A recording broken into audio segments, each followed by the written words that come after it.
दोस्तों, आज रात भविष्यवाणी ओडिसी कार्यक्रम में एक बार फिर से आपका स्वागत है। हम प्रस्तुति संख्या 5 पर हैं, जहां हमारे पास एक बहुत ही रोमांचक विषय है और मैं आपको बता दूं कि यह ईमानदारी से मेरे पसंदीदा विषयों में से एक है, जिसे आप समझ जाएंगे क्योंकि हम इस पर बात करते हैं। खोए हुए लोगों का भाग्य। मास्टर डॉग, दुनिया में खोए हुए लोगों का भाग्य आपके पसंदीदा विषयों में से एक क्यों होगा? खैर, आप देखेंगे कि मैं उन लोगों का भी स्वागत करना चाहता हूं जो ऑनलाइन देख रहे हैं।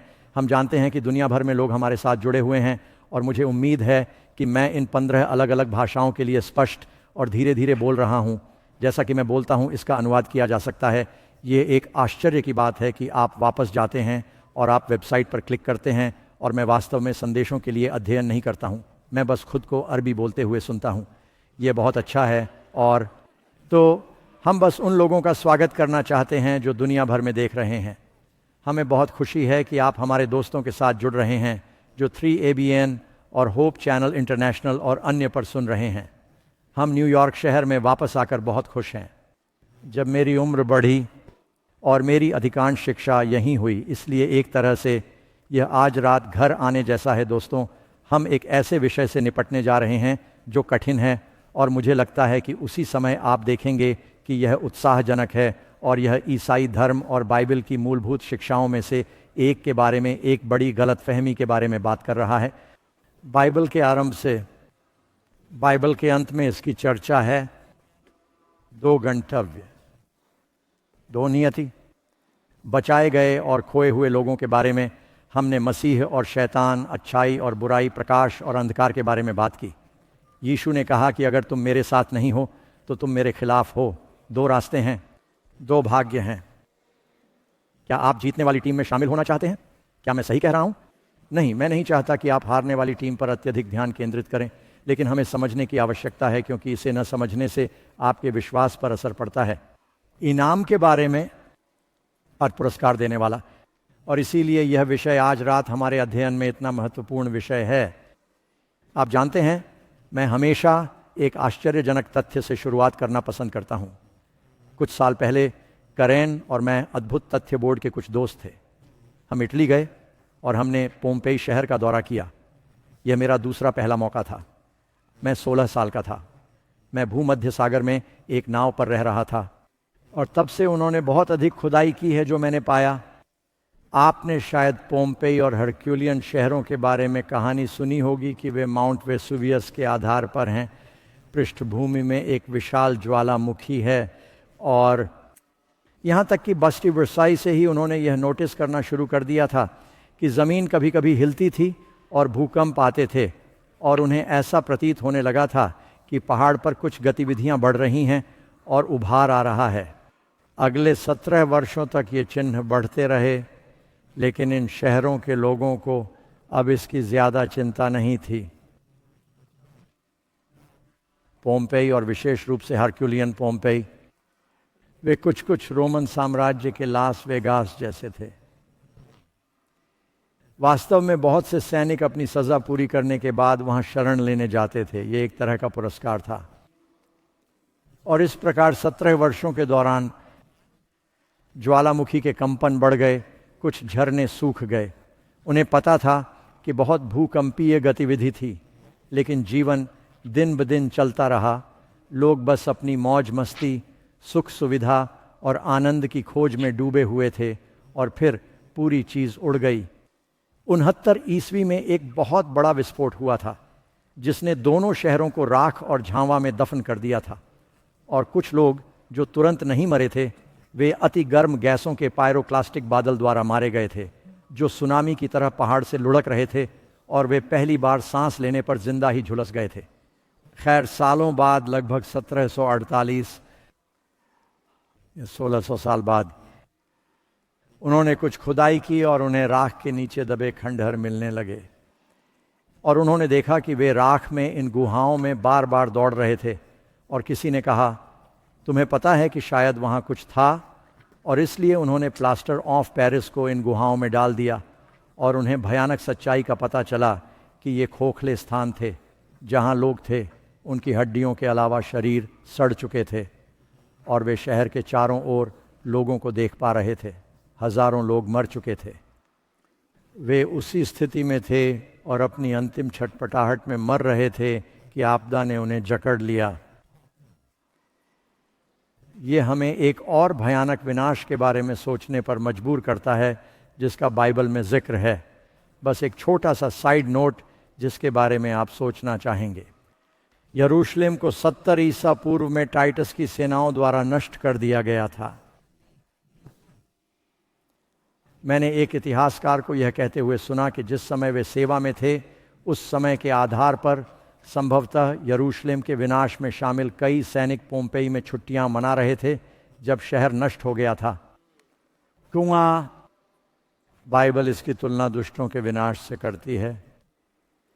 पता है, दिलचस्प बात यह है कि दुनिया में लगभग हर धर्म का मानना है कि कुछ न कुछ इनाम मिलता है, यहां तक कि वे लोग भी जो पुनर्जन्म में विश्वास करते हैं। सोचिए, अगर आप बुरा जीवन जीते हैं तो आप वापस आएंगे, जैसा कि आप जानते हैं, कुछ और मगरमच्छ या कौन जानता है, लेकिन आप एक अच्छा जीवन जीते हैं, इनाम मिलता है। और लगभग सभी धर्म ये समझते हैं कि आप जिस तरह से अपना जीवन जीने का चुनाव करते हैं उसके परिणाम होते हैं। लेकिन हमें अपने जवाब कहाँ से मिलेंगे? सड़क पर लोगों से बातचीत करके, या फिर ईश्वर का वचन ही अंतिम निर्णायक है? हम ये पता लगाने जा रहे हैं कि बाइबल इस विषय पर क्या कहती है। मदद के विषय पर बहुत सी गलतफहमियां हैं। सबसे पहले प्रश्न संख्या 1, हम अपने प्रश्न उत्तर पद्धति का उपयोग करने जा रहे हैं। आपको अपने पाठ मिल गए हैं। ये पाठ संख्या 5 है। बाइबल में वर्णित 2 शहर जो कि कुछ हद तक बदनाम हैं, दुष्टों के विनाश के उदाहरण के रूप में दिए गए हैं। आप दूसरे पतरस 2 की 6 आयत को पढ़ सकते हैं। और मत भूलिए कि आप मेरे साथ हल्के नीले रंग में उत्तर बोल सकते हैं। और सदोम और अमोरा के शहरों को राख में बदलकर परमेश्वर ने उन्हें विनाश की निंदा की ताकि वे उन लोगों के लिए एक उदाहरण बन जाएं जो बाद में अधर्मी जीवन जिएंगे। इसलिए यदि हम जानना चाहते हैं कि दुष्टों का क्या होगा तो परमेश्वर ने कहा कि ठीक है, जो तुमने देखा वह सदोम और अमोरा के साथ हुआ। वे जल गए, वे जल गए।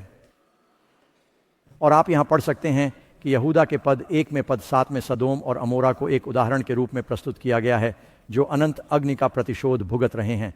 अनंत महीन, जिसका अर्थ है कि आग के परिणाम अनंत हैं। आप बस एक गूगल अर्थ मानचित्र देख रहे हैं जो एक ऐसा क्षेत्र दिखाता है जहां पुरातत्वविदों का मानना है कि लगभग सदोम अब था। यदि आप नहीं जानते हैं तो बाइबल इसका वर्णन करती है। यदि आप उत्पत्ति अध्याय 19 में जाते हैं, यह हमें बताता है कि लूत अब्राहम का भतीजा था और उनके पास बहुत सारे मवेशी थे। चरवाहे लड़ रहे थे और उन्हें परिवार में शांति बनाए रखने के लिए अलग होने की ज़रूरत थी। और लूत ने सदोम की ओर अपनी नज़र डाली क्योंकि यह भगवान के बगीचे की तरह पानी से भरा हुआ था। यह ईडन के बगीचे की तरह था। यह हरा भरा था, यह उष्णकटिबंधीय था। वहाँ वनस्पति की बहुतायत थी जानवरों के लिए। और उसने सोचा कि तुम्हें पता है, मुझे लगता है कि मेरे झुंड वास्तव में वहाँ बढ़ेंगे और चीज़ें वास्तव में समृद्ध होंगी। और उसकी पत्नी ने कहा, तुम्हें पता है, उन्हें सदोम में वास्तव में अच्छे मॉल मिले। और वैसे भी कौन जानता है, वे वहाँ चले गए। लेकिन बाइबल आगे कहती है कि यह एक बुद्धिमान निर्णय नहीं था क्योंकि सदोम के लोग प्रभु के सामने बहुत पापी थे। अब कुछ लोग यह जानकर हैरान हैं कि बाइबल कहती है कि सदोम और अमोरा को दंडित करने से पहले भगवान ने सदोम और अमोरा को बचाया था। क्या आप जानते हैं कि उनके महान न्याय दिवस से पहले उत्तर से 5 राजा एक असीरियन चेटेल अयोमर के नेतृत्व में आए थे। उनका एक संघ था। वे नीचे आए और उन्होंने सदोम और अमोरा के राजाओं और मैदान के 4 अन्य शहरों पर हमला किया और उन्हें जीत लिया और उन्हें बंदी बनाकर ले गए और लूत और उसके परिवार को विनाश में ले जाया गया। यह उनका ध्यान आकर्षित करने और उन्हें पश्चाताप की ओर मोड़ने के लिए एक निर्णय था क्योंकि भगवान चाहते हैं कि हर कोई बचाया जाए। और अब्राहम कुछ अन्य शक्तिशाली शेखों के साथ एकत्र हुआ और वे गए और उन्होंने उन्हें छुड़ाया। उन्होंने अपने सैनिक लिए। आप जानते हैं, अब्राहम के पास 300 से ज़्यादा आदमियों की सेना थी और उन्होंने उन्हें छुड़ाया। उन्होंने इन अन्य राजाओं पर विजय प्राप्त की और उन्होंने सभी लोगों को बचाया। सदोम और अमोरा से वे बचाए गए थे और भगवान को उम्मीद थी कि वे अपना तरीका बदल देंगे, लेकिन उन्होंने ऐसा नहीं किया। वे पुराने तरीकों पर वापस चले गए और पहले से भी बदतर हो गए। ये इतना बुरा हो गया कि जब भगवान ने लूत और उसके परिवार को सदोम से बचाने के लिए स्वर्गदूतों को भेजा, तब भी शहर के लोग स्वर्गदूतों के साथ दुर्व्यवहार करना चाहते थे। और अंत में भगवान ने कहा, भागो नहीं तो तुम नष्ट हो जाओगे। आने वाले क्रोध से भागो। और उसने कहा कि पीछे मुड़कर भी मत देखना। और स्वर्गदूतों ने लूत और उसकी बेटियों और उसकी पत्नी को ले लिया।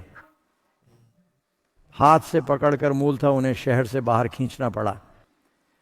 और फिर भगवान ने स्वर्ग से आग और गंधक के साथ सदोम और अमोरा पर शासन किया। अब्राहम हेब्रोन के पहाड़ों से सदोम के मैदान की ओर देख सकता था। वैसे यह ग्रह पर सबसे निचली जगह है। क्या आप यह जानते हैं? समुद्र तल से 1300 फीट नीचे जॉर्डन घाटी, और कहा गया है कि उस स्थान का धुआं भट्टी की तरह ऊपर उठ रहा था। करेन और मैंने शायद कुछ हफ्ते पहले ही समाचार में सुना होगा, कैलिफोर्निया के ओरविल के पास हमारे यहाँ आग लग गई थी और करेन और मैं सड़क से नीचे आ रहे थे। हम इसे दूर से देख सकते थे और यह एक परमाणु विस्फोट जैसा लग रहा था। यह कैंप फायर इतना बड़ा था कि मशरूम जैसा बादल बन गया था। और परमेश्वर ने यहोवा के सामने से आग से मैदान के इन शहरों को नष्ट कर दिया। और बाइबल हमें बताती है कि भगवान अंततः एक नया स्वर्ग और नई पृथ्वी बनाने जा रहे हैं। लेकिन मैं आपको कुछ दिखाना चाहता हूँ। मैं यहाँ करेन को लाने जा रहा हूँ। मैं कुछ अनोखा चाहता हूँ जो मैं प्रदर्शित करना चाहता हूँ कि लोगों को लगता है कि आपको सदोम और अमोरा की कहानी मिल गई है और यह सिर्फ एक मिथक है या ये एक परिकथा है जो एक सबक सिखाने की कोशिश कर रही है। इसलिए मेरे पास, हम अभी मेसाउडो में थे और शायद 3 साल पहले जॉर्डन घाटी में और उस क्षेत्र में जहाँ सदोम और अमोरा के बारे में माना जाता है कि पहाड़ियाँ राख से भरी हैं और राख में ये सल्फ़र बॉल्स हैं जो एम्बेडेड हैं। ये दुनिया में एकमात्र ऐसी जगह है जिसके बारे में वे जानते हैं कि आप इसे कहाँ पा सकते हैं। पहाड़ इन सल्फ़र गेंदों से घिरे हुए हैं। हाँ, मैं इसे आपके साथ बदल दूंगा। और मैं समझ गया। हाँ, अब मैं, आइए यहाँ देखें। मैं यहाँ आ रहा हूँ। शायद हम इसे कैमरे पर ले आए। अगर आप इसे फोकस कर पाते हैं तो मुझे बताइए। ओह, देखो इसे, देखो, ये पहले ही उड़ चुका है। मैंने इसे लाइटर से 1 सेकंड के लिए छुआ। मुझे नहीं पता कि आप उसमें हो रहे बुलबुले देख सकते हैं या नहीं। और धूम्रपान, ये सल्फ़र बॉल्स हैं जो आप सभी के अंदर समाहित हैं। धुआं देखिए, मैंने इसे बस 1 सेकंड के लिए क्लिक किया, यह तुरंत उड़ गया। आप सल्फ़र और गंधक में नहीं रहना चाहते, मैं आपको जाने दूंगा। इसे बाहर निकालो प्रिय, इससे पहले कि अग्निशमन विभाग आ जाए। इसे फ़ोन पर मत लगाओ। मैं ऐसा इसलिए कह रहा हूं ताकि आपको बता सकूं कि यह कोई मिथक नहीं है। यह वास्तव में हुआ। यह वास्तविक विनाश था। बाइबल के अनुसार पाप के परिणाम होते हैं। क्या आप आमीन कह सकते हैं? प्रश्न संख्या 2। अगली पंक्ति में बैठे लोगों को शायद इस समय सड़े हुए अंडों की गंध आ रही होगी। दुष्टों का नरक की आग में नाश कब होगा? उत्तर, इसमें कहा गया है कि प्रभु जानते हैं कि धर्मी लोगों को प्रलोभन से कैसे छुड़ाया जाए और अन्यायियों को न्याय के दिन के लिए दंड से कैसे बचाया जाए। अब जब हम नरक की आग के विषय पर बात करते हैं तो कुछ अतिवादी हैं, एक समूह कहने जा रहा है कि वास्तव में ऐसी कोई चीज़ नहीं है, कि भगवान ये सिर्फ डराने के लिए है। वास्तव में सड़क पर लोगों में से एक ने कहा, ओह हाँ, बस नरक सिर्फ लोगों को डराने के लिए है और यह बिल्कुल भी मौजूद नहीं है। कुछ लोग कहते हैं कि यह हमेशा के लिए जलता है और उनके पास नरक में जलते हुए लोगों की यह तस्वीर है और वे कहते हैं कि वे पिघली हुई आग और गंधक में हैं और वे जल रहे हैं और ये कभी नहीं रुकता है और उन्हें कोई राहत नहीं है। कब तक? हमेशा के लिए। मुझे नहीं पता दोस्तों कि क्या आप इसे समझ सकते हैं, ये कैसा होगा। मुझे नहीं पता कि आप में से कितने लोगों को कुछ साल पहले याद है जब और उसने सोचा कि वह कैदियों की अदला बदली के लिए बातचीत में शामिल हो रहा है, लेकिन वास्तव में वे उसे बाहर ले आए। उन्होंने उसका वीडियो बनाया और वे उसे रेगिस्तान में ले गए और उन्होंने उसे एक पिंजरे में डाल दिया, एक धातु का पिंजरा जिससे बचने का कोई रास्ता नहीं था। उन्होंने उस पर गैसोलीन या कुछ आग लगाने वाला तरल पदार्थ डाला और उनके वीडियो चलने के साथ उन्होंने उसमें एक माचिस फेंकी और उसे आग लगा दी। और फिर उन्होंने इसे प्रसारित किया। उन्होंने इसे इंटरनेट पर डाल दिया और दिखाया कि वे इस पायलट के साथ क्या कर रहे थे और उसे भयंकर पीड़ा में मरने में कई मिनट लग गए। और उसके पिता को दिखाया गया कि अब आप और मैं ये सुन रहे हैं और मैं आपके चेहरे पर भाव देख सकता हूं। यह भयावह है। यहां एक प्रश्न है, क्या आप विश्वास करते हैं कि हमारा स्वर्गीय पिता अपनी रचना की उन वस्तुओं को ले लेगा जो उसकी छवि में बनाई गई थीं, ये जो पाप करने की स्वाभाविक प्रवृत्ति के साथ पैदा होते हैं? और अगर हम इस पर काबू पाने में कामयाब नहीं होते तो वह कहता है कि अगर तुम मुझसे प्यार नहीं करती हो तो मैं तुम्हें जला दूंगा, लेकिन मैं तुम्हें सिर्फ जलाने वाला नहीं हूं, मैं तुम्हें हमेशा के लिए जला दूंगा। तुम्हें पता है बाइबल ये नहीं सिखाती। बाइबल सिखाती है कि नरक है ठीक वैसे ही जैसे सदोम और अमोरा थे, उन्हें सज़ा दी गई। बाइबल सिखाती है कि दुष्टों को नरक में जलाया जाता है। अब सवाल यह है, ऐसा कब होता है? हमने अभी क्या पढ़ा? इसमें कहा गया है कि प्रभु जानता है कि धर्मी लोगों को प्रलोभन से कैसे बचाया जाए और आपको कभी भी किसी रेस्तरां में टेबल आरक्षित करने की अनुमति कैसे दी जाए। इसका मतलब यह है कि आप इसे तब तक पकड़ कर रखेंगे जब तक आप वहां नहीं पहुंच जाते हैं ना। तो यदि परमेश्वर दुष्टों को न्याय के दिन के लिए बचा कर रख रहा है तो इस समय कितने लोग नरक में जल रहे हैं? क्या न्याय का दिन बीत चुका है या भविष्य में आएगा? ये बिल्कुल स्पष्ट है। यीशु ने कहा कि न्याय का दिन वह अंतिम दिन है जिसे वह कहते हैं। न्याय का दिन भविष्य में है। न्याय के दिन से पहले लोग नरक में नहीं जल रहे हैं। और क्या हर कोई हमेशा जलता रहता है? क्या बाइबल ये नहीं कहती कि पुरस्कार की अलग अलग डिग्री होती है? यदि पुरस्कारों की अलग अलग डिग्री हैं तो यह कितना उचित होगा कि कुछ किशोर जिन्हें आप जानते हैं वे गलत व्यवहार करते हैं, वे गलत तरह का जीवन जीते हैं और वे खोकर मर जाते हैं, और जब तक स्टालिन और हिटलर रहेंगे तब तक वे जलते रहेंगे। यह बहुत उचित नहीं लगेगा। मैं सिर्फ आपके शुद्ध मन को जगाना चाहता हूं और आपको सोचने पर मजबूर करना चाहता हूं, और हम आपको हर बात के लिए शास्त्र देंगे। मुझे पता है कि कुछ अलग कठिन श्लोक हैं, हम उन सभी का उत्तर देंगे। हम किसी भी शास्त्र से नहीं डरते। आमीन।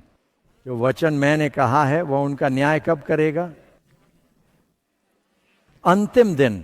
आइए हम प्रभु के दिन, न्याय के दिन के बारे में बात करें। और फिर से मैथ्यू बताता है कि यीशु मैथ्यू 13 में एक दृष्टांत बताता है, खरपतवार और जंगली पौधों को अलग करने के बारे में बात करता है। और यह दुनिया के अंत में कहता है स्वर्गदूत आगे बढ़ेंगे, वे खरपतवार और जंगली पौधों को बंडलों में इकट्ठा करेंगे और उन्हें जला देंगे। यह कब होगा?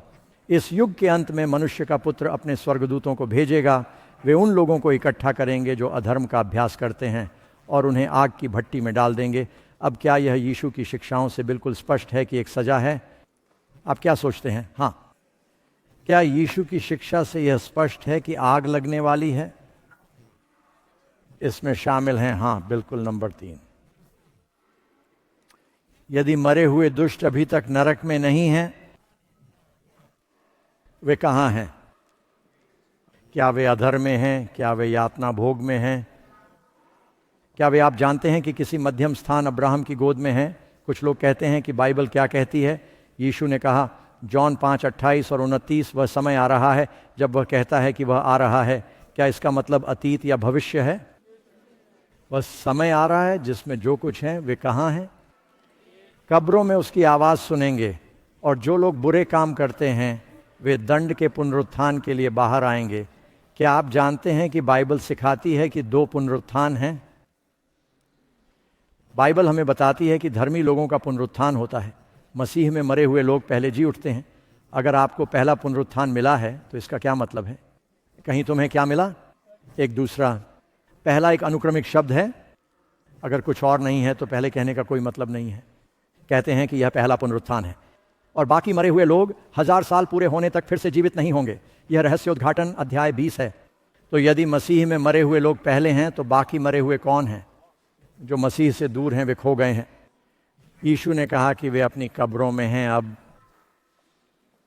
यह बहुत महत्वपूर्ण है क्योंकि कुछ लोग मानते हैं कि उनके प्रियजन मर गए हैं। उनका मानना है कि वे अभी नीचे जल रहे हैं। आप जानते हैं कि लोगों का मानना है कि पहाड़ी के नीचे कहीं एक यातना कक्ष है और उनके लोग जल रहे हैं।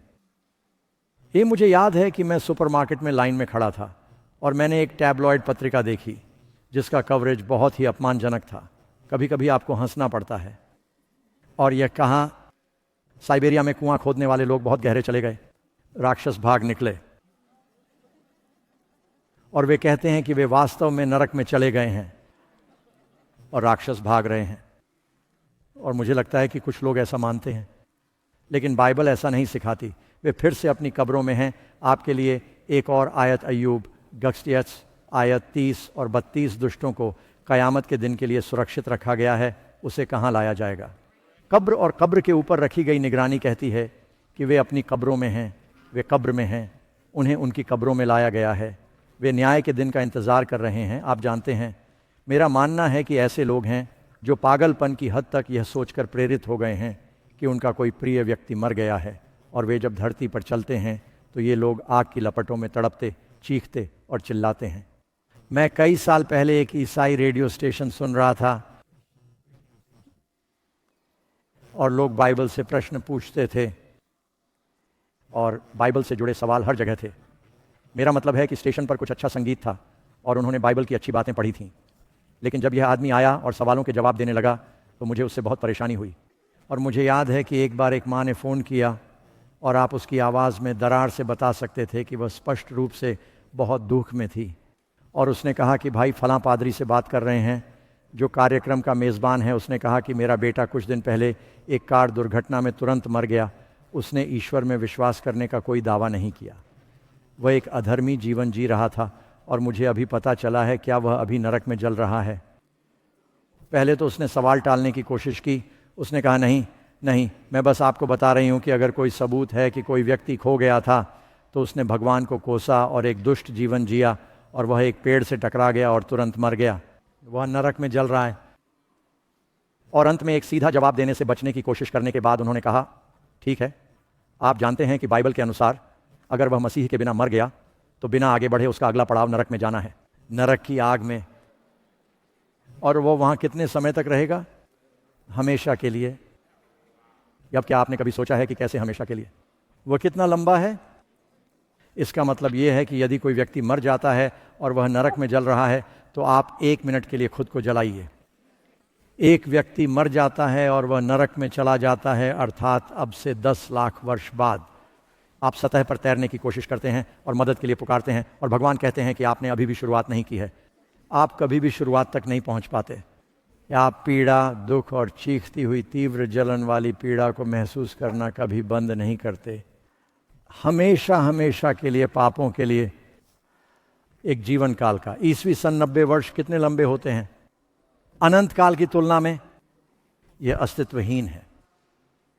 इस छोटे से जीवन के लिए एक व्यक्ति को हमेशा हमेशा के लिए जला देना।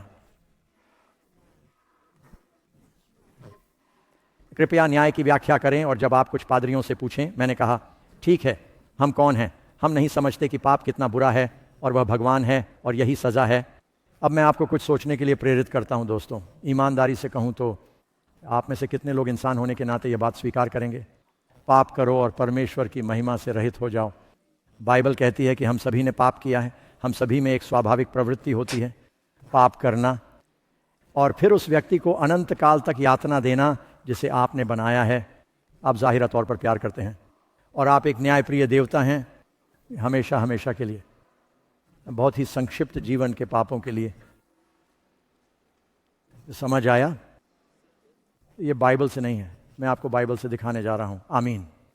सबसे पहले, अभी तक कोई भी नंबर 4 नहीं जल रहा है। सभी लोगों के पास केवल 2 विकल्प क्या हैं, इसीलिए यह एक महत्वपूर्ण विषय है। बाइबल कहती है, यीशु ने कहा, क्योंकि परमेश्वर ने जगत से ऐसा प्रेम रखा कि उसने अपना इकलौता पुत्र दे दिया कि जो कोई उस पर विश्वास करे वह क्या ना करे, नाश हो जाओ परंतु अनंत जीवन पाओ। 2 विकल्प क्या हैं? जीवन या एकदम भूल जाइए। नाश का मतलब है आपका अस्तित्व समाप्त हो जाना। जब आप बाजार जाते हैं और ऐसी चीज़ें खरीदते हैं जो जल्दी खराब हो जाती हैं, इसका मतलब है कि बेहतर होगा कि आप उन्हें फ्रिज में रख दें या जल्दी से खा लें, क्योंकि वे नष्ट होने वाले हैं, वे टिकते नहीं। भगवान ने आदम और हव्वा से क्या कहा कि अगर तुम वर्जित फल खाओगे तो तुम निश्चित रूप से मर जाओगे। 2 विकल्प हैं दोस्तों, तुम्हें जीवन या मृत्यु मिलेगी। मृत्यु जीवन का अभाव है। भगवान ने यह नहीं कहा कि तुम्हें स्वर्ग में अनंत जीवन मिलेगा या जलते हुए अनंत जीवन मिलेगा। क्या यह सही नहीं है? मूसा ने मरने से पहले इस्राएल के बच्चों के सामने खड़े होकर कहा कि मैं आज तुम्हारे सामने 2 विकल्प रखता हूं, जीवन अच्छा, आशीर्वाद, मृत्यु बुराई, श्राप। जीवन को चुनना। हर कोई जीवन चुन सकता है, लेकिन शैतान, कौन याद रखता है कि हमने शैतान के बारे में क्या सीखा? वह भगवान को गलत तरीके से पेश करना चाहता है। तुम्हें पता है कि यह विषय मेरे लिए क्यों महत्वपूर्ण है? मेरे पास अपनी गवाही के लिए समय नहीं है, लेकिन मैं 9वीं कक्षा तक 14 स्कूलों में गया था, 14 विभिन्न स्कूल। इसका कुछ कारण यह था कि मेरे माता पिता चले गए थे, और कुछ कारण यह था कि मैं एक उपद्रवी था। और मुझे पता है कि आपको इस बात पर विश्वास करना मुश्किल होगा, लेकिन मैं थोड़ी परेशानी में पड़ गया। मैं यहूदी स्कूलों में गया, मैं 2 अलग अलग सैन्य स्कूलों में गया, मैं पब्लिक स्कूल में गया, मैं 2 कैथोलिक स्कूलों में गया। और बाकी सभी की तरह मैंने भी सुना है कि अगर तुम अच्छे लड़के हो और आप यीशु पर विश्वास करते हैं, तुम स्वर्ग जाओ। मैं वास्तव में उलझन में था, क्योंकि मेरी माँ यहूदी थी, लेकिन मेरे पिता बैप्टिस्ट के रूप में पले बड़े थे। वे दोनों नास्तिक हैं। वे मुझे कैथोलिक स्कूल में भेजते हैं। तो आप समझ जाइए। और जब मैं न्यूयॉर्क मिलिट्री अकादमी गया, हर हफ्ते आपको एक सेवा में जाना होता है। आप प्रोटेस्टेंट सेवा, कैथोलिक सेवा या यहूदी सेवा के बीच चयन कर सकते हैं। और मैंने सोचा कि मैंने बस कोशिश की, मैं उन सभी को मिलाता रहा, लेकिन वे सभी एक ही बात कहते थे, तुम अच्छे हो, तुम स्वर्ग जाओगे, लेकिन अगर तुम बुरे हो तुम नरक में जाओगे। मैंने कहा कि मुझे इसके बारे में और अधिक जानने की आवश्यकता है, क्योंकि मुझे लगा कि मैं वहीं जा रहा हूँ। और मैंने कहा कि ठीक है, ये एक आग है, आप जानते हैं, और आप वहाँ नीचे होंगे और जल जाएंगे। कौन? कितने समय तक? हमेशा के लिए। आपको क्या लगता है इससे भगवान की मेरी तस्वीर पर क्या असर पड़ा? मैंने अपने जीवन में बहुत पहले ही यह तय कर लिया था। मैंने कहा कि मैं न केवल यह मानना चाहता हूं कि मैं यह मानने के लिए तैयार नहीं हूं, बल्कि मैं यह मानने के लिए तैयार भी नहीं हूं, क्योंकि अगर कोई ईश्वर है तो वह ब्रह्मांड का सबसे नीच प्राणी है। मैं यहाँ हूँ, आप जानते हैं, बस एक छोटा सा घटिया बच्चा हूँ, और मैं अपने बुरे व्यवहार को रोक नहीं सकता। और उसने मुझे बनाया है। किसी ने मुझसे वोट देने के लिए नहीं पूछा कि मुझे बनाया जाए या नहीं, और उसने मुझे बनाया। और वह कहता है कि यदि आप अच्छे नहीं हो सकते हैं और मुझे यह बहुत कठिन लगा, तो मैं तुम्हें हमेशा के लिए जला दूंगा। मैं कभी भी भगवान से प्यार नहीं कर सकता। मैंने सोचा कि अगर कोई भगवान है तो मैं उससे नफरत करता हूँ। लेकिन जब मैंने इस विषय पर बाइबल की सच्चाई जानी, इसने मुझे आज़ाद कर दिया, जहाँ मैं अंततः ईश्वर से प्रेम करने में सक्षम हो गया। यही कारण है कि यह मेरे लिए महत्वपूर्ण है। आपके पास दो विकल्प हैं, जीवन या मृत्यु। रोमियो अध्याय 6। 23 पाप की मजदूरी क्या है? आग की लपटों में अनंत जीवन। यह वह नहीं है जो पॉल ने कहा था। पाप का दंड मृत्यु है, जीवन का अभाव है। पहला झूठ क्या था जो कभी बोला गया था? भगवान ने हव्वा से कहा कि अगर तुम वर्जित फल खाओगी तो तुम निश्चित रूप से मर जाओगी। उसने सिर्फ यह नहीं कहा कि तुम मर जाओ, बल्कि उसने कहा कि तुम निश्चित रूप से मर जाओगी। इसका मतलब है कि दुष्ट चुड़ैल की तरह मरा मरा बहुत मरा। और सांप ने स्त्री से कहा, तुम निश्चित रूप से नहीं मरोगी, या तो तुम हमेशा स्वर्ग में रहोगी या फिर हमेशा नरक में रहोगी मेरे साथ, और मैं प्रभारी हूं। बाइबल ऐसा नहीं कहती। पहला झूठ। तब सांप ने स्त्री से कहा, तू निश्चय नहीं मरेगी। उसने झूठ बोला। नरक की आग में दुष्टों का क्या होगा? उत्तर भजन 37। आइए जाने बाइबल दुष्टों का प्रतिफल क्या कहती है। चिंता मत करो, हम धर्मी लोगों के इनाम के बारे में बात करना समाप्त करने जा रहे हैं। मैं एक अच्छे नोट पर समाप्त करना चाहता हूं। थोड़ी देर चिल्लाओ और दुष्ट नहीं रहेंगे, क्या इसका मतलब यह है कि वह कहीं यातना कक्ष में होगा या नहीं रहेगा? नहीं, मुझे और कोई मतलब है। आप दुष्ट इच्छा क्या अस्तित्व समाप्त? धुएं में नष्ट हो जाएंगे, वे दूर चले जाएंगे, फैल जाएंगे, गायब हो जाएंगे, चले जाएंगे। फिर से आप मलाकी अध्याय 4 की आयत 1 और 3 में पढ़ते हैं कि जलने का दिन आ रहा है, एक ओवन की तरह, और सभी कितने? जो लोग दुष्टता करते हैं वे सब भूसा बन जाएंगे। यह उस बारे में बात कर रहा है जो यहूदी फसल कटने के बाद खेतों में करते थे। वे कैलिफोर्निया में आज भी ऐसा करते हैं। हमारे आसपास के सैक्रामेंटो के चावल के खेतों में वे आग लगाते हैं, और न केवल ऊपर की भूसी को जला देते हैं, बल्कि वे कहते हैं कि यह केवल भूसी ही नहीं है, यह शाखा में जड़ को भी जला देगा। यदि आप किसी पेड़ की जड़ जला देंगे तो वह वापस नहीं आएगा। वे कहते हैं कि जब कुछ जल जाएगा तो वह उन्हें जला देगा, जो बचेगा वह भी जल जाएगा। कुछ नहीं, तू दुष्टों को रौंदेगा, क्योंकि वे तेरे पैरों के तलवों के नीचे राख हो जाएंगे। अभी भी जल रहा है, आप इधर उधर घूमते नहीं रहेंगे। ओह, ये तो बहुत गर्म है।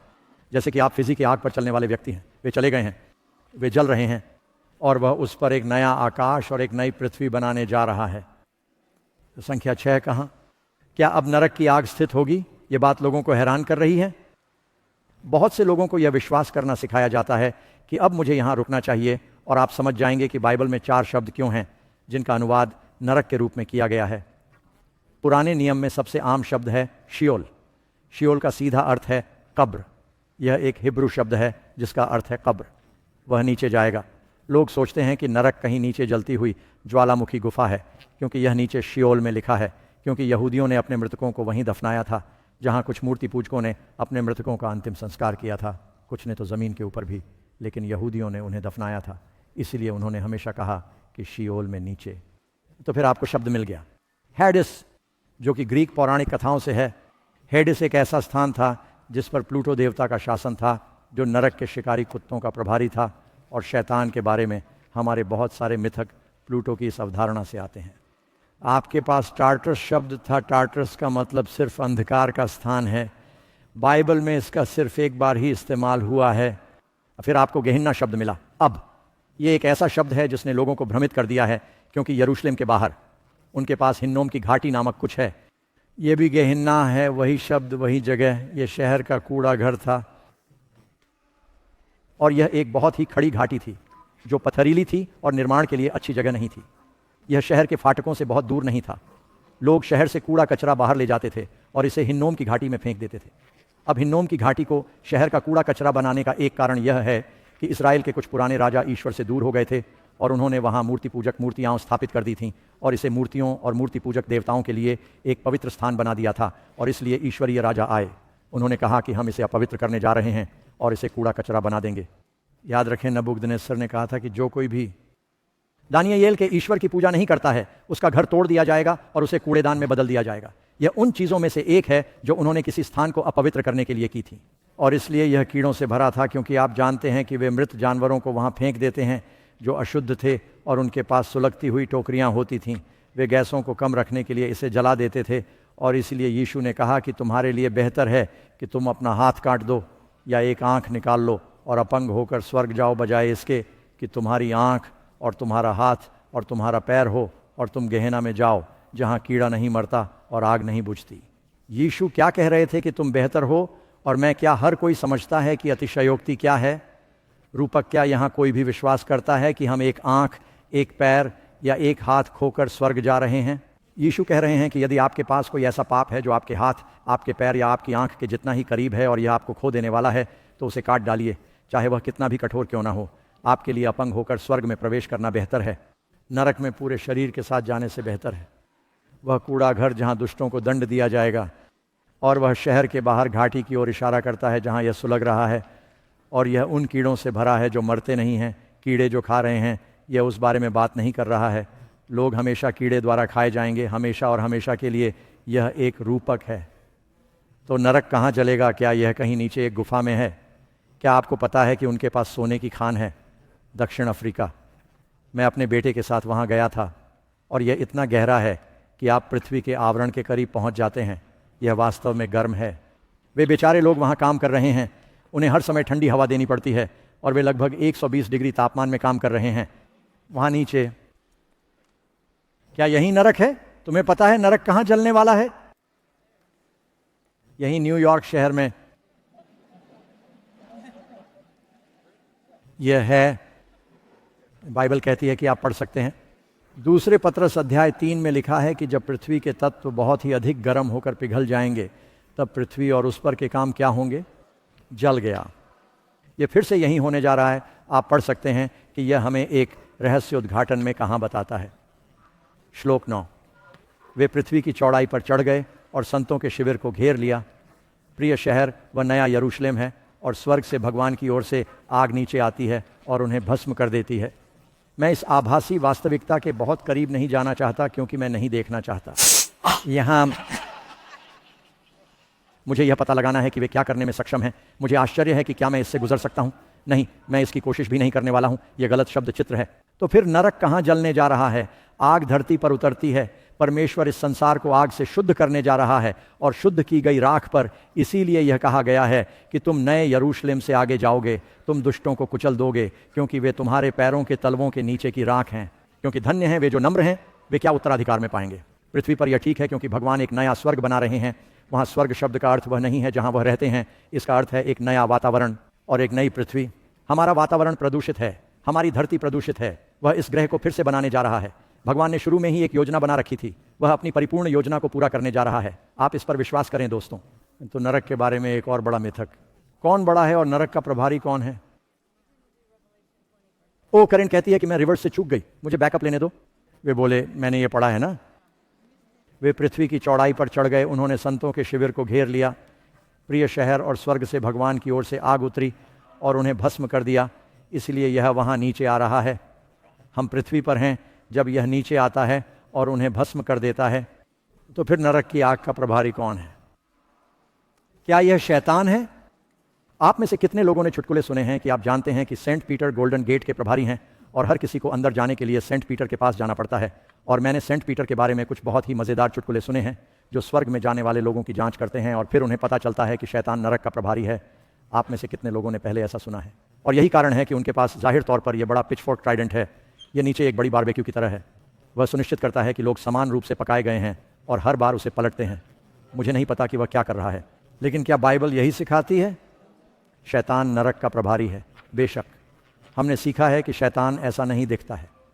कोई भी बाइबल नहीं कहती कि शैतान नरक से इतना डरता है। नरक उसके लिए तैयार किया गया था। शैतान जिसने उन्हें धोखा दिया था, उसे आग और गंधक की झील में डाल दिया गया था। ओह, इसे झील क्यों कहा जाता है? ऐसा नहीं है कि आप गेनेसरेट झील या महान झीलों या उस जैसी किसी चीज़ को जानते हैं। 1000 साल के अंत में हमारे पास इस पर एक सबक है। नया यरूशलेम स्वर्ग से भगवान के पास से नीचे आता है और पृथ्वी पर बस जाता है। सभी दुष्ट जो कभी जीवित रहे थे पुनर्जीवित हो गए हैं।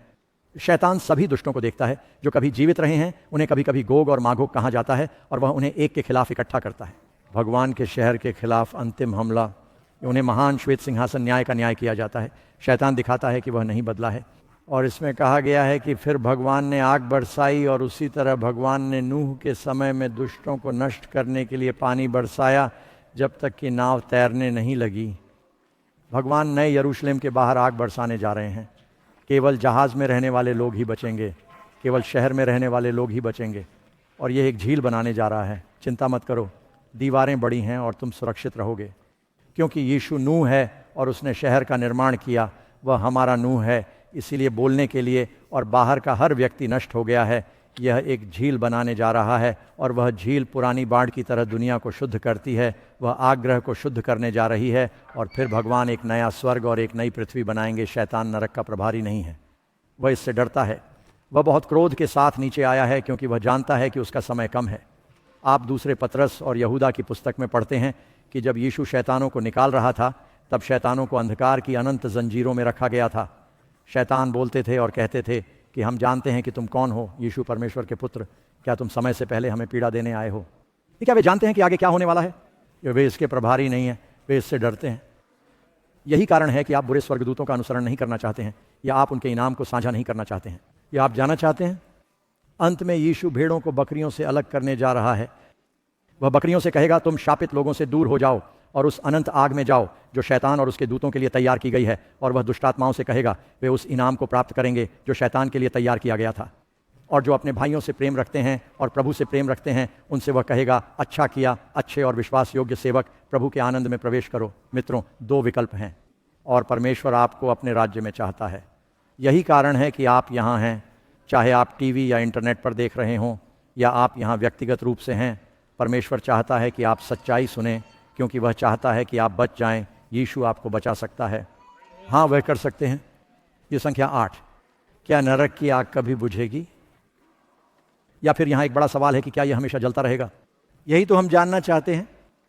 यशायाह 47 श्लोक 14, वह न तो कोयला होगा जिससे तुम ताप सको, न आग होगी जिसके आगे तुम बैठ सको, यहाँ तक कि एक गर्म कोयला भी तुम्हारे पास नहीं बचेगा। जिस दिन मैं दुष्टों को तुम्हारे पांवों के नीचे रौंदूंगा, उस दिन उनकी राख तुम्हारे पांवों के नीचे रौंद डालूंगा। सेनाओं के यहोवा की यही वाणी है। ये जल गया है। अब आप में से कुछ लोग सोच रहे होंगे कि पादरी डॉक्टर, रुकिए, क्या बाइबल ऐसा नहीं कहती? ये कभी ना बुझने वाली आग है और इसका मतलब बिल्कुल वही है जो यह कहती है। जब आप बाइबल में कुछ देखते हैं तो आप जानते हैं कि बाइबल में किसी भी रहस्य को समझने की कुंजी क्या है। बाइबल को खुद ही व्याख्या करने दें। भगवान लेखक हैं, वह जानता है कि वह जो शब्द इस्तेमाल करता है उसका क्या मतलब है, क्या यह उचित लगता है। तो बाइबल का इससे क्या मतलब है, आइए पता लगाते हैं। इसमें कभी न बुझने वाली आग शब्द का प्रयोग किया गया है। मत्ती 3 पद 12 में यीशु ने कहा कि वह खलिहान को अच्छी तरह से साफ करेगा और अपने गेहूं को खलिहान में इकट्ठा करेगा, परंतु वह भूसी को उस आग में जला देगा जो बुझने की नहीं। क्या न बुझने वाली आग का मतलब है? बुझाना एक क्रिया है, इसका मतलब है बुझाना। कोई भी ऐसा नहीं है जो नरक की आग को बुझाएगा। नरक में कोई फायरमैन नहीं है। ये तो इसे बाहर निकालना होगा। इसे बाहर निकालने के लिए कुछ भी नहीं किया जा सकता। मैं आपको यह साबित करके दिखाता हूं। यिर्मयाह 27, मुझे खेद है, यिर्मयाह 17 पद 27। यहाँ यिर्मयाह की एक भविष्यवाणी है। बेबीलोन की कैद से पहले रहते थे, परंतु यदि तुम मेरी बात न मानोगे कि सब्त के दिन को पवित्र ठहराओ, अर्थात उस दिन यरूशलेम के फाटकों में बोझ लिए हुए प्रवेश न करो, तो मैं उसके फाटकों में आग लगाऊंगा और उससे यरूशलेम के भवन भस्म हो जाएंगे और वे बने न रहेंगे। क्वेंच्ड। अब क्या आप जानते हैं कि क्या हुआ? उन्होंने नहीं सुना, उन्होंने पश्चाताप नहीं किया। नबूकदनेस्सर आया, उसने शहर को नष्ट कर दिया, उसने शहर को जला दिया, फाटक जला दिए गए। कोई भी दमकलकर्मी नहीं आया, ये कभी न बुझने वाली आग थी, मंदिर जला दिया गया। न बुझने वाली आग, ये नष्ट हो गया था। इसका सीधा सा मतलब है कि कोई सक्रिय समस्या नहीं है, इसे बुझाने में कोई सक्रिय पक्ष शामिल नहीं है। नरक की आग जो काम करती है वह शाश्वत है, फिर वापस नहीं आता। यह हमारा अगला प्रश्न है, क्या अनंत अग्नि का अर्थ कभी खत्म न होने वाला नहीं है? खैर, आपको चीज़ों को उनके संदर्भ में पढ़ना होगा। आइए कुछ उदाहरण देखें। सदोम और अमोरा, यहूदा 1 आयत 7। अनंत आग से परमेश्वर का क्या मतलब है? सदोम और अमोरा और उनके आसपास के शहर, उन्हें एक उदाहरण के रूप में प्रस्तुत किया गया है किस तरह की आग का बदला भुगतना। अब अनंत आग, यहाँ एक सवाल है कि क्या सदोम और अमोरा आज भी जल रहे हैं? शहर का पुनर्निर्माण कब हुआ? अग्नि का परिणाम अनंत। कोई क्षमा नहीं थी, कोई पुनरुत्थान नहीं था, कोई पुनर्निर्माण नहीं था। इस आग का अंजाम यही होगा। इसका मतलब है कि इस आग का नतीजा हमेशा के लिए होगा। मेरे पास प्लेक्सी ग्लास का यह पुलपिट काफ़ी गर्म है, ये पिघल जाएगा। मुझे पता है क्योंकि पादरी डग एक बार किशोर गृह में था और मैं भागना चाहता था और मैंने कुछ माचिस ली और मैं प्लेक्सी ग्लास के टिका को जलाने में सक्षम था ताकि मैं किशोर गृह से बाहर निकल सकूं। इसलिए प्लेक्सी ग्लास जलता है। मुझे पता है कि तो ये एक बहुत अच्छा पुलपिट है। अगर हम उस पुलपिट को अलाव में फेंक दें और जला दें तो आप कह सकते हैं कि यह अनंत आग से जला दिया गया था, क्योंकि आप उस पुलपिट को फिर कभी नहीं देख पाएंगे। देखिए मैं क्या कह रहा हूँ। भगवान कह रहे हैं कि आग के परिणाम अनंत हैं। वह इस बात पर जोर देते हैं क्योंकि अभी अगर आप मर जाते हैं और बच जाते हैं तो उम्मीद मत खोइए। यह एक पुनरुत्थान है, लेकिन तुम जानते हो कि परमेश्वर दुष्टों के विनाश को क्या कहता है। दूसरा, मौत, कोई पुनरुत्थान नहीं है। इन संख्या 11 है। जब रहस्योद्घाटन बहुतायत श्लोक 10 में कहा गया है कि दुष्टों को हमेशा के लिए पीड़ा दी जाएगी, अब यह शायद सबसे कठिन श्लोक है जो हमेशा के लिए पादरी डॉग कहता है। क्या इसका मतलब यह नहीं है कि वे हमेशा के लिए जलाए गए हैं? बाइबल को खुद ही व्याख्या करने दें। कभी कभी भगवान इन शब्दों का उपयोग करते हैं, जैसा कि मैंने अतिशयोक्ति में कहा। आपको इसे इसके संदर्भ में उपयोग करना होगा। क्या आप बाइबल में अन्य उदाहरण पा सकते हैं जहां भगवान हमेशा के लिए शब्द का उपयोग करते हैं, लेकिन इसका स्पष्ट रूप से मतलब था जब तक वे मर नहीं जाते? देखो योना की कहानी पर। योना के बारे में कितने लोग जानते हैं? योना मछली के पेट में कितनी देर तक रहा? 3 दिन और 3 रातें। हम इसे 1 सेकंड में पढ़ेंगे। योना के दूसरे अध्याय में जब वह प्रार्थना करता है तो वह क्या कहता है? पृथ्वी ने मेरे पीछे सलाखें बंद कर लीं। हमेशा के लिए। अब अगर आपको भेल ने निगल लिया हो, वैसे ऐसा हुआ है। लगभग 6 महीने पहले, यह वास्तव में यूट्यूब पर है, आप देख सकते हैं कि एक आदमी कयाकिंग कर रहा था और एक बड़ी भेल आई। उसे पता नहीं था कि वह कयाक में है और उसे निगल गई। उसे फिर से थूक दो, वह ठीक था। वह शायद अभी थेरेपी ले रहा है, लेकिन ऐसा हुआ और आप इसे स्वयं देख सकते हैं। तो जोना, उसे किसी बेलन भेल ने नहीं निगला था, बल्कि शायद किसी हम्पबैक या स्पर्म भेल ने निगला था, जो कि ऊँ है। वे वास्तव में स्क्विड खाते हैं। कौन जानता है कि शायद भेल नहीं रही होगी, भगवान ने मछली तैयार की थी। ये कुछ भी हो सकता था। और लेकिन वह वहाँ कितनी देर तक रहा?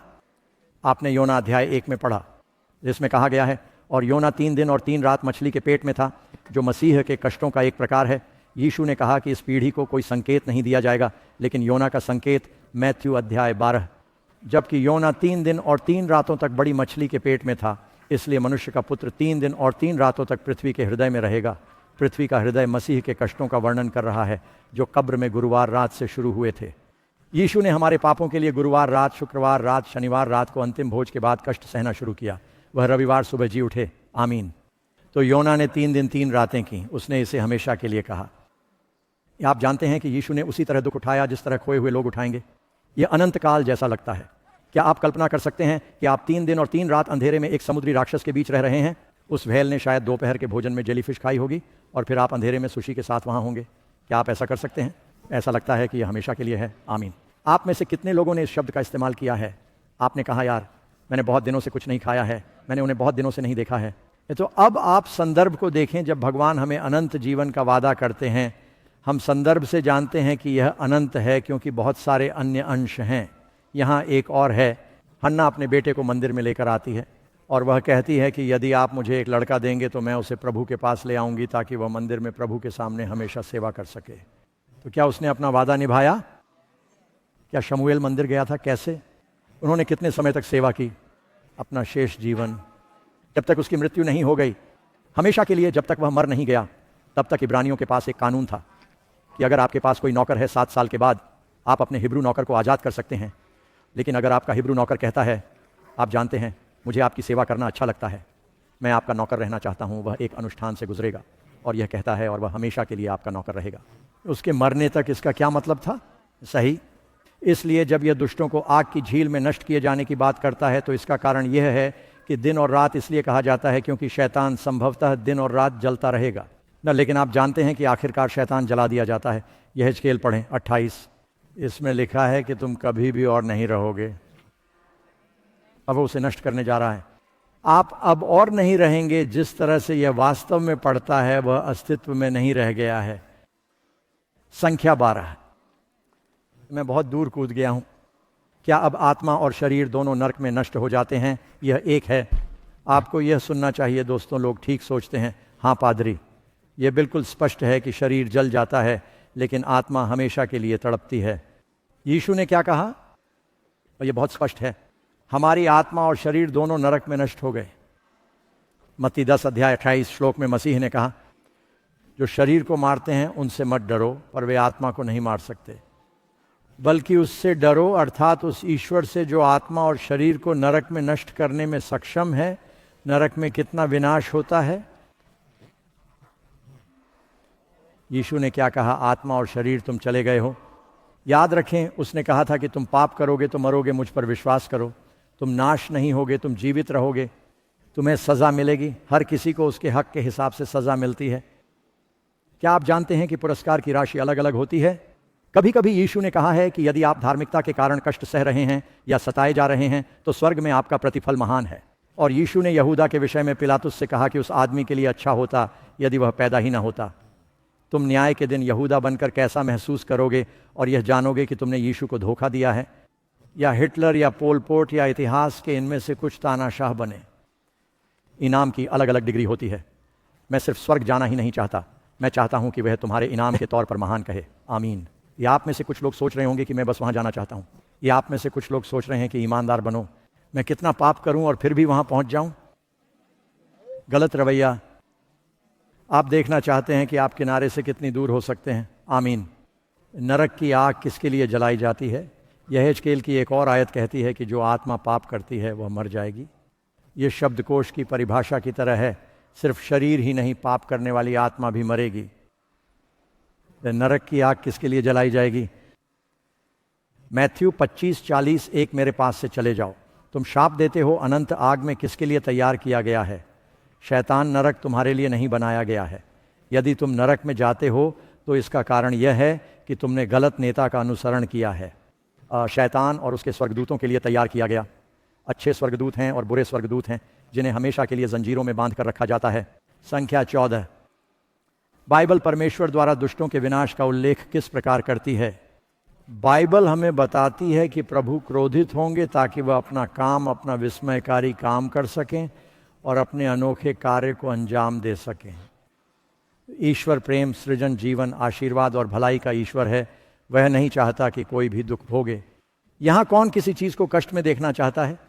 मैंने तुम्हें कई साल पहले बताया था, मैं पहाड़ों में एक गुफा में रहता था और मैं 1.5 साल तक एक सन्यासी था। यहीं पर मुझे बाइबल मिली, बाइबल पढ़ना शुरू किया। बाइबल ने मेरा जीवन बदल दिया। मैं कभी पीछे मुड़कर नहीं देखा। मेरी गुफा में एक बिल्ली थी, वह बस एक दिन दिखा, इन पहाड़ों में बहुत ऊपर। मैंने उसे अजनबी कहा क्योंकि अभी दिखा और हम बहुत करीब हो गए। और सर्दियों में रात में जब ठंड होती थी तो यह बहुत अच्छा होता था। शिकार करने के बाद वह आता और रात को अपने पंजे से मेरे चेहरे पर धक्का देता और मैं अपना स्लीपिंग बैग उठा लेता और वह मेरे पैरों के पास, मेरे स्लीपिंग बैग के नीचे चला जाता और वह मेरे पैरों के पास नीचे गुर्राता और यह बहुत बढ़िया था। लेकिन कभी कभी मैं उसे शिकार करते हुए देखता था। वह गुफा में चूहों को पकड़ता था और मुझे याद है कि एक दिन मैं रात का खाना बना रहा था और मैंने एक छोटे कंगारू चूहे को अंधेरे में उछलते हुए देखा और अजनबी ने उसे देखा और अजनबी चूहे पर झपटा और उसने पकड़ लिया। अब आप जानते हैं कि बिल्लियाँ थोड़ी परपीड़क होती हैं, इसीलिए वे स्वर्ग नहीं जाती। इसलिए अब कुत्ता, अगर किसी कुत्ते ने चूहा पकड़ लिया, ये अच्छा था, उसने काम पूरा कर लिया, ये सिर्फ एक बिल्ली है, नहीं, वो अपने भोजन के साथ खेलना चाहता है। और उसके पास वह छोटा सा चूहा था और उसने उसे अपने मुंह में पकड़ रखा था। वह उसे लेकर आया और उसने मुझे दिखाया और उसने उसे जाने दिया और वह चीज़ काँप रही थी। आप जानते हैं कि वह दूर जाने की कोशिश करती है और वह फिर से उस पर झपट पड़ता है और वह उसके साथ थोड़ी देर तक खेलता रहा और वह चीज़ पूरी तरह से अस्त व्यस्त और पिटी हुई थी और वह उसके साथ खेलना चाहता था जब तक वह खेल सकता था। और उसने उसे छोड़ दिया और कंगारू चूहा उछलकर भागने की कोशिश में मेरी आग में कूद गया। वे तुम्हें सुनेंगे। मैंने अभी अभी एक चूहे के प्रति सहानुभूति की सामूहिक आह सुनी है। तुम्हें पता है, इस शहर में बहुत सारे चूहे हैं। आप चूहे को जलते हुए नहीं देखना चाहते थे, लेकिन मेरे साथ भी यही हुआ। मैंने ये देखा और सोचा कि अरे नहीं, और बेचारा छोटा सा जीव कूद गया। मैं कुछ नहीं कर सका। वह सीधे आग के जलते हुए अंगारों में कूद गया और वह सिर्फ 1 या 2 सेकंड के लिए चीखा और तड़प उठा, लेकिन यह भयानक था। मैं चूहे को जलता हुआ नहीं देख सकता था।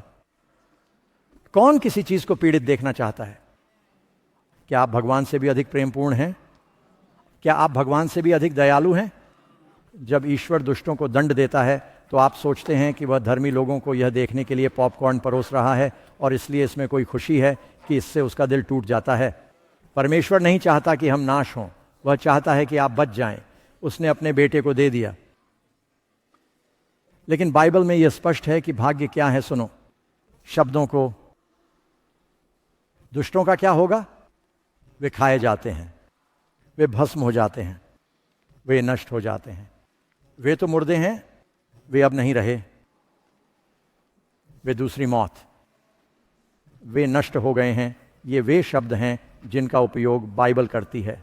अंग्रेजी भाषा या हिब्रू या ग्रीक में कोई ऐसा शब्द नहीं है जिसका उपयोग भगवान कर सकें जो समझाने के लिए अधिक निश्चित हो सकता है। पाप फिर से दूसरी बार नहीं उठेगा। भगवान पापियों को अमर नहीं करने जा रहे हैं। पापियों के पास अमरता नहीं है। भगवान, बाइबल कहती है, और भगवान के पास केवल अमरता है। आमीन। तो यह विचार कि पापी अमर हैं और वे अनंत काल तक जलते रहेंगे पौराणिक कथाओं से आता है, और चर्च अक्सर इसका इस्तेमाल लोगों को हेर फेर करने और डराने के लिए करता है, और पैसा कमाकर उनसे वह करवाया जो वे करना चाहते थे। लेकिन हमारा भगवान दया और प्रेम का भगवान है। पाप और पापियों का नाश हो जाता है। हमें आगे क्या देखना होगा? फिर भी हम उसके वादे के अनुसार एक नए आकाश और किस चीज़ की प्रतीक्षा कर रहे हैं? एक नई पृथ्वी जिसमें धार्मिकता वास करती है। यह हमें बताता है कि सभी चीज़ें नई हो जाएंगी। प्रकाशित वाक्य गद्यांश आयत 4 में बाइबल कहती है कि परमेश्वर उनकी आंखों से हर आंसू पोंछ देगा। फिर कोई मृत्यु नहीं होगी। कितनी मृत्यु होगी? अब रोना धोना नहीं होगा। मैं चाहता हूं कि आप भी मेरे साथ ये बात कहें। आप सब इसे स्क्रीन पर देख सकते हैं। अब कोई दर्द नहीं होगा। कितना दर्द होगा? अब और दर्द नहीं। भगवान पापियों को अमर नहीं करने जा रहे हैं। भगवान ब्रह्मांड में कहीं हमेशा के लिए यातना कक्ष नहीं बनाने जा रहे हैं। आप कहेंगे कि मुझे वास्तव में खेद है कि मेरा पति या मेरा परिवार या मेरा कोई बच्चा हमेशा के लिए जल रहा है, लेकिन मुझे अब कोई परवाह नहीं है। आप जानते हैं, क्योंकि भगवान ने मुझे इसके बारे में अच्छा महसूस कराया है। यह नहीं, इसमें कहा गया है कि दुष्टों को दंड दिए जाने के बाद वह हमारी आंखों से आंसू पोंछ देता है। एक समय है, 1000 साल बाद, जब हम दुष्टों का न्याय देखेंगे और हम भी भगवान की तरह स्वाभाविक स्नेह रखेंगे। यह दिल तोड़ने वाला होगा, लेकिन फिर यह भगवान को ले जाएगा। आप कह सकते हैं कि मैं कैसे भूल सकता हूँ। भगवान हमारी आंखों से सारे आंसू पोंछ देंगे दोस्तों। आमीन। अब कोई दर्द, पीड़ा या दुख नहीं होगा। क्या पाप की समस्या फिर कभी नहीं उठेगी? नहूम, एक नौ विपत्ति दूसरी बार नहीं उठेगी जब मैं एक नया आकाश और एक नई पृथ्वी बनाऊंगा। पूर्व को अनंत काल के वर्षों के रूप में याद नहीं किया जाएगा। कभी भी किसी चीज़ से डरने की ज़रूरत नहीं होगी दोस्तों। आपके पास 2 विकल्प हैं, जीवन या मृत्यु। जीवन को चुनें। बाइबल कहती है जो कोई भी उसे जीवन का जल मुफ्त में लेने देगा। आप में से कितने लोग कहते हैं कि आपको जीवन का वह जल चाहिए? अय्यूब की पुस्तक में कहा गया है कि क्या कोई मनुष्य ईश्वर से अधिक धर्मी हो सकता है? यदि ईश्वर अपने प्राणियों के साथ ऐसा नहीं करता, यदि हम ऐसा करना चाहते हैं तो ईश्वर ऐसा क्यों करेगा? आप अभी यह निर्णय लेना चाहते हैं और हम कल रात आपसे मिलने के लिए उत्सुक हैं। हम ईश्वर के प्रेम के बारे में बात करने जा रहे हैं। आइए और एलियाह की आत्मा और शक्ति के बारे में सुने। आप धन्य होंगे दोस्तों। हमारी अगली मुलाकात कब है? कल रात अपने दोस्तों को साथ लेकर आइए। यह एक जीवन बदलने वाली प्रस्तुति होगी, मैं वादा करता हूँ, और आप धन्य हो जाएंगे। क्या मैं समापन से पहले आपके साथ प्रार्थना कर सकता हूँ?